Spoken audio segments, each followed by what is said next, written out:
ఎట్లున్నది కాంగ్రెస్ పరిస్థితి అంటే మన హైదరాబాద్ లో చెప్తారు. హైదరాబాద్ లా ఎవడో నెక్కతక్క మాట్లాడితే ఏమంటారు? ఏ ఖాముష్ బైఠరే బైగన్ కి బాత్ నక్కొకర్ అంటారు. బైగన్ కి బాత్ నక్కొకర్ క్యా బోల్ రారే అంటారు. నిజంగా కూడా కాంగ్రెస్ వాళ్ళు ఏం చేసిరంటే హైదరాబాద్ వాళ్ళు నమ్మలే. మీరు హైదరాబాద్ లో ఒక్క సీటు కూడా కాంగ్రెస్ కు మీరు ఇయ్యలే. ఎందుకంటే మీకు ముందే తెలుసు కాంగ్రెస్ ఎంత మోసం పార్టీ మీకు తెలుసు. అందుకే హైదరాబాద్ లో ఒక్క సీటు కూడా ఇవ్వకుండా మొత్తం అన్ని సీట్లను కేసీఆర్ కి అప్పచెప్పి కేసీఆర్ నాయకత్వంలోనే ఈ రాష్ట్రం ముంగట్టుకోవాలి, హైదరాబాద్ ముంగట్టుకోవాలని చెప్పి మీరు తీర్పిచ్చారు.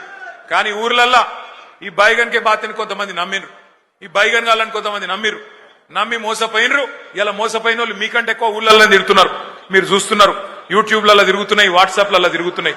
ఈ బైగన్ కే బాతి అంటే ఎట్లుంటాయంటే ఇప్పుడు నేను చెప్పిన చూడు, రేవంత్ రెడ్డి చెప్పిన మాటలు 4,000 ఇస్తా, 6,000 ఇస్తా, కేసీఆర్ 10,000 ఇస్తా, నేను 15,000 ఇస్తా, ఇండ్లు కట్టిస్తా అన్నాడు. ఇందిరమ్మ రాజ్యం అంటే ఇల్లు గులగొట్టుడేనా? ఇందిరమ్మ రాజ్యం ఇందిరమ్మ రాజ్యం అంటే నువ్వు వచ్చినాక హైదరాబాద్ లో కొత్తగా ఒక్క ఇటుక పెట్టింది లేదు, ఒక్క ఇల్లు కట్టింది లేదు, కొత్తగా ఒక రోడ్ వేసింది లేదు, ఒక బ్రిడ్జ్ కట్టింది లేదు. కానీ ఎన్ని ఇండ్లు గులగొట్టావు?